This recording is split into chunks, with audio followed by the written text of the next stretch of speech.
Енді тергеушілер қағазбастылықтан арылып, қажетті материалдарды жинауға уақытын жоғалтпайды.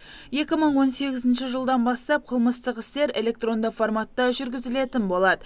Бірінші кезекте жергілікті полиция, сот пен прокуратура арасында бірыңғай электронды жүйе жасалады. Полицейлер қажетті анықтамалардың барлығын электронды түрде алып отырады. Ал прокурорлар кабинетінде отырып компьютер арқылы тергеудің барысын қадағалайды. Кейіннен іс электронды түрде сотқа жолданады.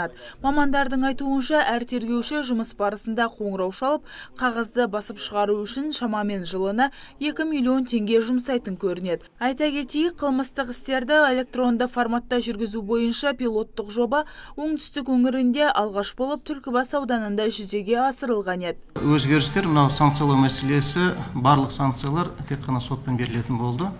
Бұрынғыдай прокурор арқылы мынау тінту, содан кейін тұрғын үйлерді қарау сияқты, құжаттарды алу сияқты іс-әрекеттерге прокурордың келісімсіз тікелей сотқа жолдайтын болды.